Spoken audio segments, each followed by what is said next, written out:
Hello there and welcome to Clearview TV. Well, as we have been promoting for some hours now, it's time to bring you this special edition of the program. And for the next 1 hour or so, it's going to be a woman's world. I am Ojon Bello and my guest is Celia Hibbert. Celia is an elected Wolverhampton City Councillor who came to prominence by actually battling with some men. And we really believe that she's been doing well over there. So you're welcome Thank you very much. the program. Thank you. Yes. Well, the little we know about her, we bring it to you now as a prologue. Celia is an elected Wolverhampton City Councillor who came to prominence by unseating the opposition and as a result became the first black councillor for Penn Ward, where she primarily represents.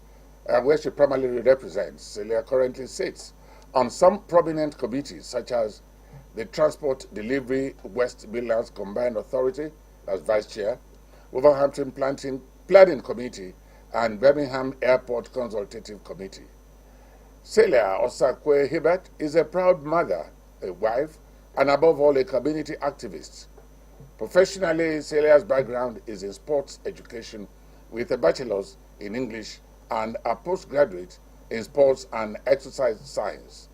She holds FA coaching and refereeing qualifications where she puts to good use in football initiatives across cities in United Kingdom. I will just go straight to this point now. You are into politics. That area is considered a man's world. Absolutely. You are into football, primarily considered a man's world. We have two there. You are a black woman in a white man's land. That's number three. You are a woman in a predominantly man's world, that is politics. How are you coping? Okay. It's never been broken down to bits like what you've just done. So it's mind blowing hearing from you actually, because all these things happen subconsciously. But you breaking it down now, it just brings to life, the amount of work that I'm doing, the amount of how much in the opposition that I am in.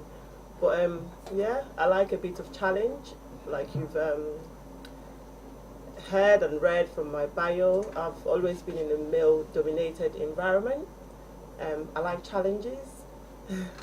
And actually growing up, I used to be a tomboy. So I think it's a culmination of all of those factors that has got me where I am today. So I'm used to rough and tumble, which is what goes on in the pitch when you play football. I used to play forward. So I'm used to people, tackling me and me tackling back and dribbling and taking out the ball and taking down the goalkeeper. And I think it's the same format as well that we use in politics world. Because when you are trying to get a seat and then it happens to be a seat that the opposition is holding very, very strongly, then you're going to have to put those tactics from the football world into the political world. And I think that's how I did it, actually. No, what do you consider to be the ratio, man to woman, in UK's political system?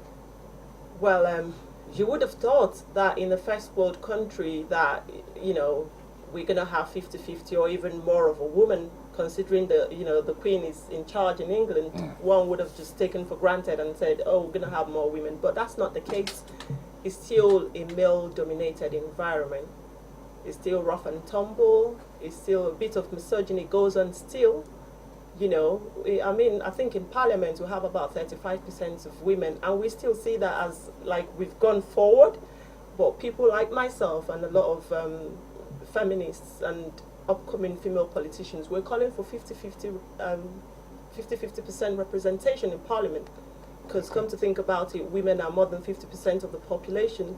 So I see absolutely no reason why we shouldn't have 50-50 or even more women in the Parliament and in cabinet positions. And, ministers, shadow ministers as women, I don't see any reason why not. All right, if you don't see any reason, are you having it? Are you having the 50-50? Well, we are fighting for 50-50. That is one of the things, especially in the, I'm a member of the Labour Party.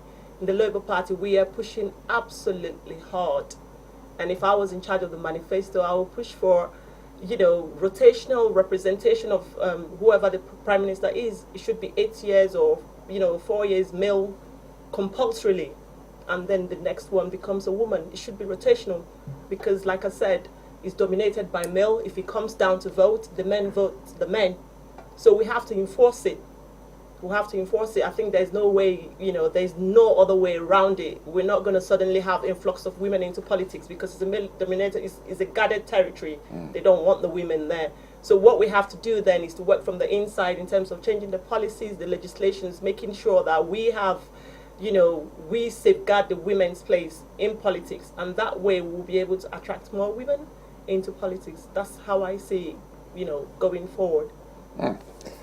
In Nigeria, in Nigerian politics, women appear to be suffocated. Is there any situation like that in UK? Yes, up until today, up until tomorrow, women are still suffocated in politics. But again, me personally, I think... You are not suffocated. I think, well, usually they can try. They can try. But, it's natural when there are more of something in the room, the lesser representation gets suffocated. So it's a constant battle. You're having to push back. You're having to reassert yourself. I mean, just recently I was talking in the chambers and the men were trying to literally boom me down. And thank God for social media. It was all up on social media and people were gutted. People were absolutely disappointed with that. So we're using channels, new medium like social media to bring to light the amount of misogyny that goes on in the chambers and to tackle it, in all fronts. So, there is suffocation that goes on.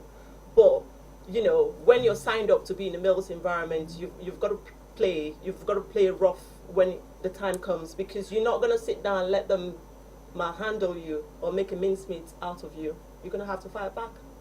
You are black. I am black. Have you ever experienced segregation or a kind of situation like, woman, will you keep quiet? We whites are talking here.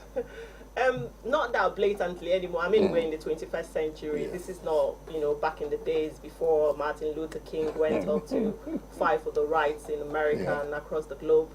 We're not in those, dark ages anymore. However, it is subtle. And it's even more dangerous because it's subtle. Because people are thinking, we don't have these challenges anymore. So we don't have people carrying billboard, placards, fighting on the front lines against segregation, against racism. It's few people who do that now. And that's why I say it's dangerous because racism is now swept under the carpet and you think everything is right. But when you now zoom in and use a micro, just blow it up, you then find out that we actually still have, a copious amount of racism that still goes on. But having said that, there are still opportunities, for black people, which I'm a testament to. Okay. I've only relocated to the United Kingdom in 2008. So having got to where I am now, I still believe that, to some certain extent, there is, they are receptive. But yes, there's still a bit of racism there. You are into about 2, 3, or 4 committees. I know one of the committees you are vice chairman. Which committee is there?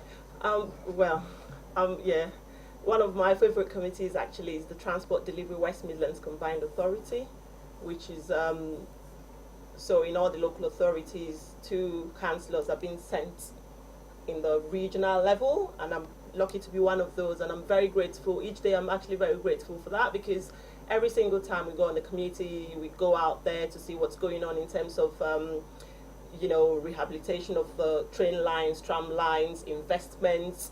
You learn every single day. Don't forget, UK is the 6th most richest country in the globe. So their projects are cutting edge. You see things firsthand. You're privileged to see those things from the incubation stage until when they are the state of the art projects, and you're thinking, I'm actually part of the committee, that signed off this. I'm actually part of the committee that, was able to advise on how this should look like. And luckily, we have the Commonwealth Game in 2022, and it's coming to our region, the West Midlands. Yay. Yeah. So I'm happy about that. So we are doing a lot of construction at the minute, making sure we have really fast network transport to be able to cope with the capacity of the people that will be influxing into our region. So a lot of work. This is the best time, to be on that transport committee. So, yeah. All right. How did you enter politics? From your parents or just childhood fantasy? Wow. Okay.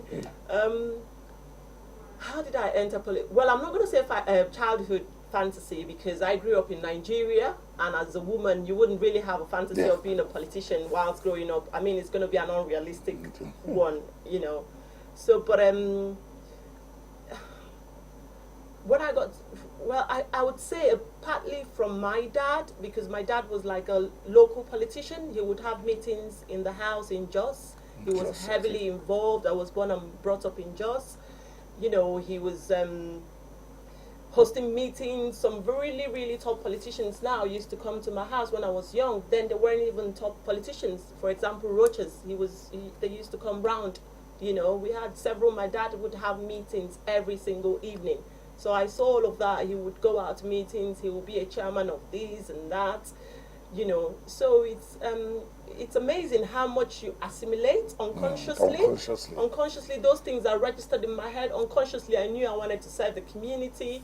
Unconsciously, I knew I wanted to be in the rooms where those concrete decisions are being made. Unconsciously, I was groomed, basically, in the good way by my dad. So when I started to grow up, I became very much I worked a lot in the community. I would always volunteer. I would always go out there and be in the meetings. And then as soon as I moved to the United Kingdom as well, I quickly found my foot in the community as well. People really know me as a community champion. 6 months or so into my being a councillor, I was shortlisted for the National Community Champion in the United Kingdom, which people thought, she's only been a councillor for 6 months, how come? But because of my vast work in the community, that's something I enjoy. It's my hobby. Every spare time I give to the community. So it was then a natural progression, really, because a councillor is just, you're elected to serve the people. So it was a natural progression for me. So a bit of that and a bit of my dad's influence, I think that's how I got into politics. And my immediate elder brother is also running in Nigeria. So the election is next week. So he's running for the House of House of Representatives. Oh, okay, next week. That's House of Assembly. Yes, in Imo State. So I would say yes, it's in my family a little bit. Okay. Yeah. You came around as an election monitor, election observer. You were in Imo State, right? Yes. You were in Imo State. How did you access the process?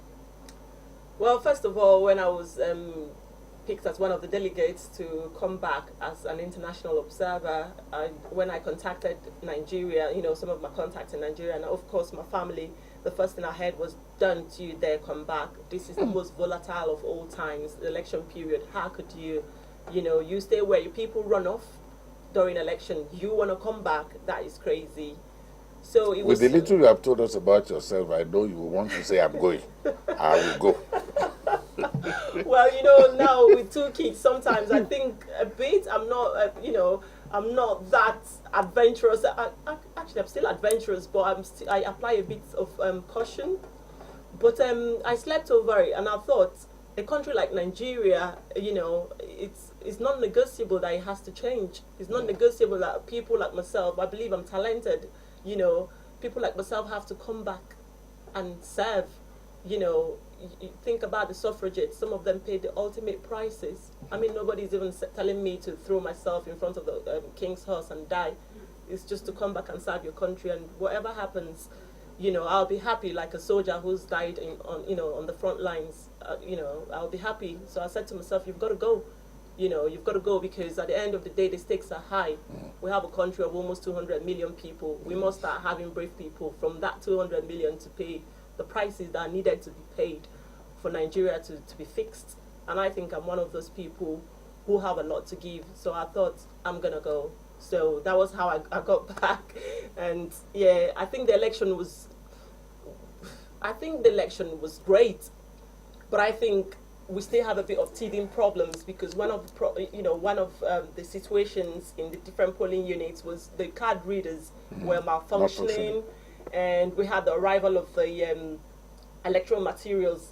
It was meant to start 8 o'clock, and some of the units we went to were arriving at 2, and the sun was blazing hot. People were having to wait long times. I had to step in some equations and say, this mom is a nursing mom, you need to serve them first. This person is frail and elderly, you need to serve them first. Some of those things you would pick up in the first world country. I had to say, you need to change the priority because these people have been waiting for a long time. But one thing I can say to you categorically is that democracy has come to stay in Nigeria. Great. It has come to stay in Nigeria. So make no mistakes, in the next 4 years, I can guarantee you that the stakes will even be higher in terms of transparency in our democratic system. I have absolute no doubt that it is going to get even stronger and stronger. We are evolving, and we are going to get stronger as a democratic country where people's votes do matter. That's a good one. Celia Hibbert is my guest on this special edition of the program. What she has just been talking about now has to do with the recent presidential and National Assembly elections. And I'm sure if Professor Mahmoud Yakubu were to be listening now, he would be very, very happy. Little knocks, but a lot of kudos. The program continues now, and let me move towards sports. You are a footballer. I was a footballer. I still play recreational football. In fact, just a couple of months ago, we played politicians versus media in United Kingdom, and I was the only woman who played in both sides. There wasn't any other woman I played.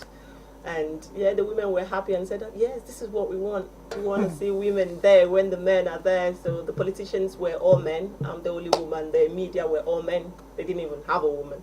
Shame to them. But you are into football administration.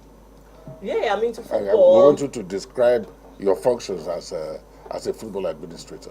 So sometimes I would referee, sometimes you do referee? Yes, I do. I'm a qualified referee, FA qualified referee. What are you looking for? So I'm an FA coach as well. So, FA coach? Yes. So I would referee, I would coach. There are a lot of startup footballs that go around, because some parts of the United Kingdom are plagued by obesity.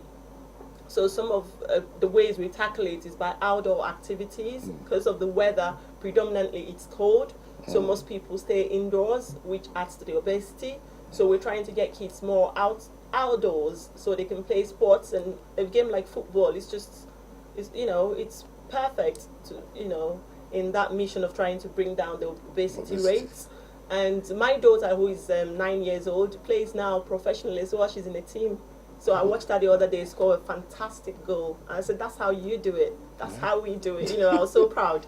And the guys were like, okay, calm down. But it's competitive. Yeah, the guy is younger. The boy is young. The boy is a girl. The two of them? Kids are girls. Oh, they're girls. Yes. Okay.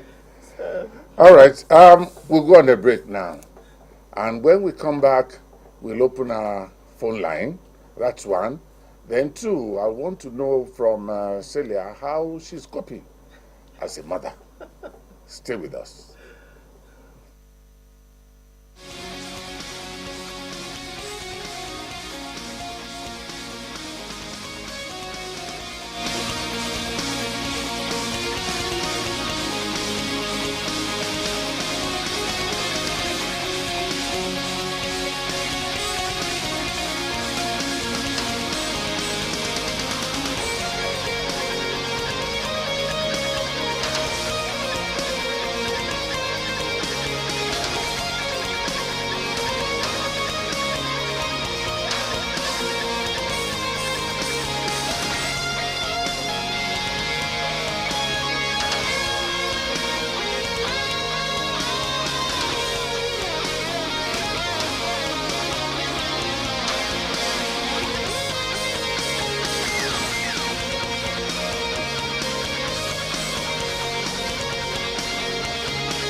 is Ibrahim calling from Niger State, American Power. Oh, this is Anita from Benin. My name is John, calling from Niger. My name is Ahmed. I'm calling from Kogi State. This is Clearview TV, and this is our spread through free-to-air via Niconsat and online. Yes, this is Bifus calling you from Adamawa State. Adamawa Ahmad Ibrahim. Ahmad Ibrahim daga wace jiha kenan? Daga Yobe. I'm calling from Benue. My name is Chukwemeka. I'm calling from Niger State. You can imagine how far your advertisements, social announcements, official notices, and jingles will go if you patronize us. It's time to take your messages far at the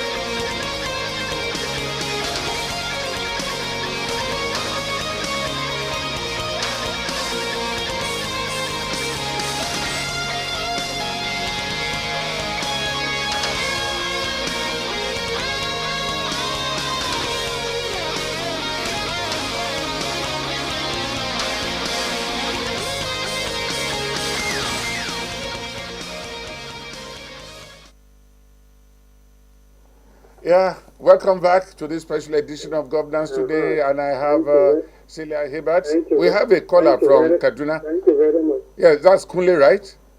Yes, Kure. All right. Kure from Kaduna. Yeah. How is Kaduna? I hope Kaduna is peaceful this evening.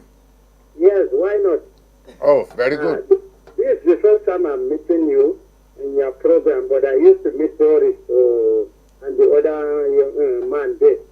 Utang, Okaba, and Doris. Honestly, I appreciate your guest. Thank you very much. But I want her to pass my message to Mahmoud if she happened to meet him. Okay, INEC chairman. Honestly, the vote I casted, it was not count. So by her words, she said that democracy has come to stay. Yes, that's I'm what she not said. doubting her, but she should pass the message to him. It seemed to me that some people are influencing ideas on him. We don't want the way election goes peacefully. We want it to always repeat itself. Secondly, about she said that she's in football. Why not her to come back so that she will come and help Nigerian football to grow up? Have a nice day. Thank you very much. Thank you very much, Kure. Okay, Celia, Kure has gone, but then how do you react to that? Kure wants you back in Nigeria, come and help in football administration.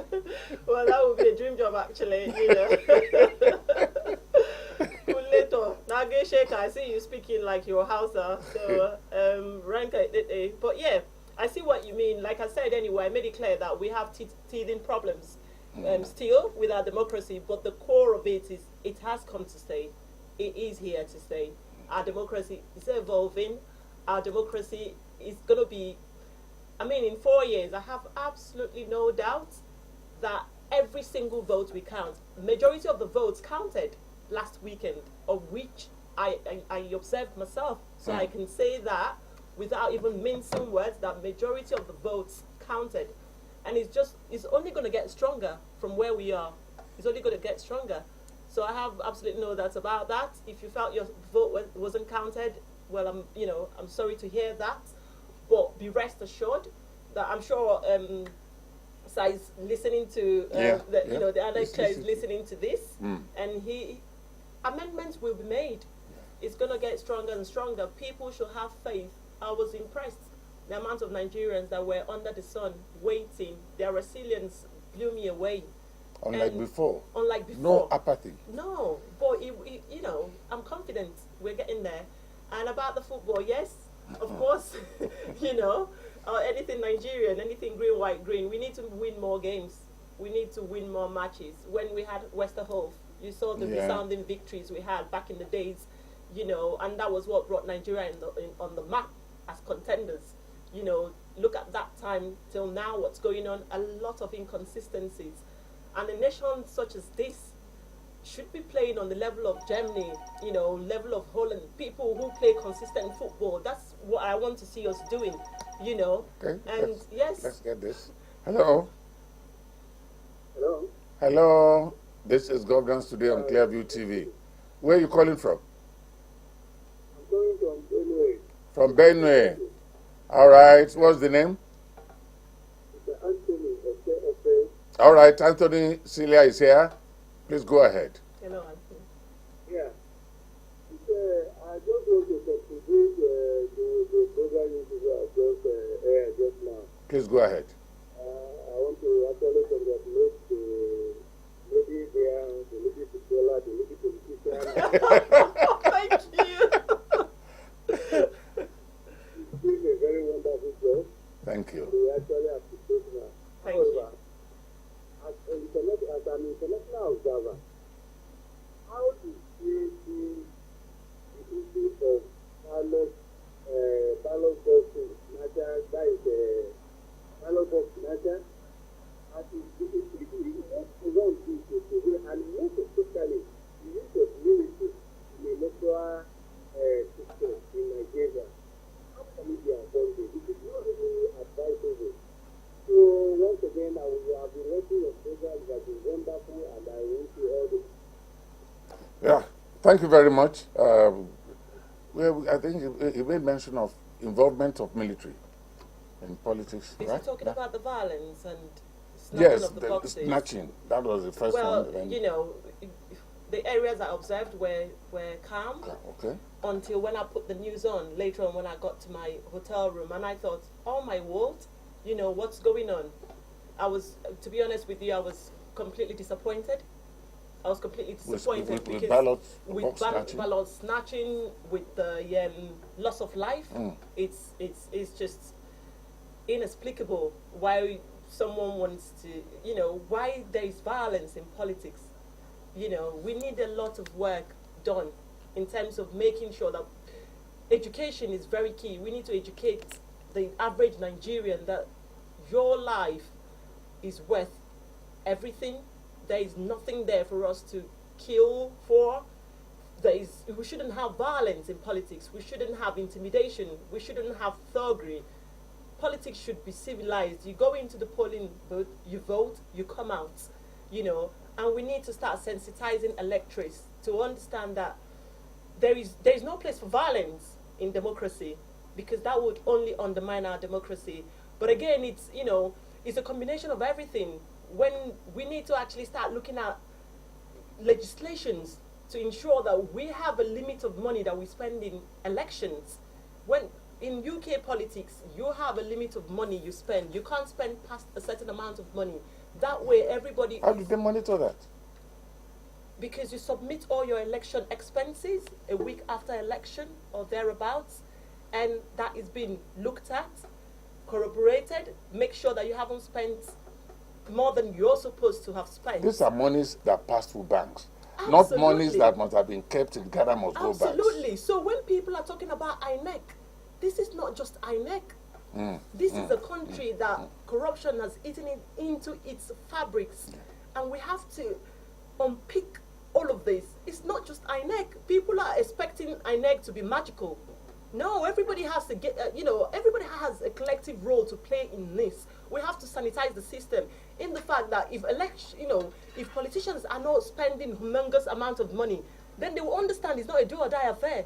When you fail, you come back in the next 4 years. You fail again, you come back in the next 4 years. If it's your passion to be a representative, you were meant to be serving the people. Yes. So why are they killing to serve the people? Something is not adding up. Foresee your way in to serve people. Well, that doesn't add up, does it? It's meant to be a passion. It's meant to be a vocation where you wake up and I want to go out and serve the people. And it doesn't have anything to do with money. It doesn't have anything to do with thuggery. It doesn't have anything to do with killing or violence. So it's not about INEC. It's all of us. All right. There is a question I want to still ask about that. Hello? Hello, good evening. Yeah, good evening. I want to Clearview TV. What's the name? Kure calling once more. Oh, Kure again? Yes, sir. All right. It's like we are not yet satisfied. I appreciate your guest once more. Okay. Okay. But I have this idea whether she can pass it across to the INEC chairman. Why Okay. not we should use this voters card as the way the outside country are using it? We see some people with voters card but they cannot vote anywhere except in their polling work. Why not try to bring this idea as international observer? If ATM machine can bring details at once, why not the same thing with that voters card? Have a nice day. Thank you. Thank you, Okure. Thank you so much. Very brilliant contribution. Yeah. Thank What you. he said already is already on the agenda. So we've done our reports, and we hinted similar things. A lot of things, like I said, will change. He wants you to take your PVC and vote anywhere in the country. It should actually be like that, But we are growing. We're making sure we clamp down on loopholes. So it's stringent for a reason at this particular point in time. That doesn't mean that we're not going to, go. We're not going to get to what he's talking about. But to start with, as people who are still evolving, we have to be stringent in the way we operate so we can actually get our head around what's going on before we can then, be more liberal in terms of what he's talking about. All right, we're talking about education. If we really want to get around violence or this ballot box, do you think, is it education or poverty? Because that man that has been asked to go and snatch ballot boxes, my sister, maybe he will be paid 20,000, and he does not know when he will ever get that kind of money. You treat that for us, but let me just take this call. Hello. Hello. Yeah, welcome to Clearview. Clearview. Yes. What's the name? Hello? What's the name? Good evening. Good evening. What's the name? I was talking just using one of my lines like you people are not clear with me. Okay, very good. You are clearer now. Okay, I'm clear. Okay, fine. Yes. Mr. Tony, Anthony, okay. Oh, very I'm good. speaking from Benue once again. Yes.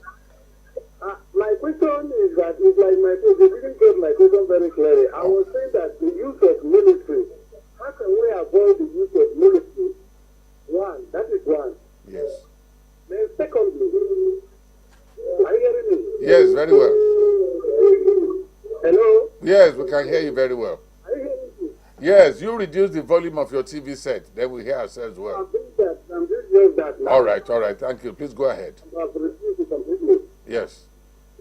Yeah, what I'm saying is that the use of military, and in particular, a lot of people were depressed because they could not even access their PVC.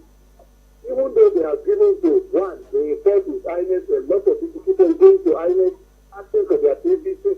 It takes me a whole lot of time to come and because I transfer my PVC to Benue, and it takes me a whole lot of time to spend about how many weeks going to INET on a daily basis to get my PVC.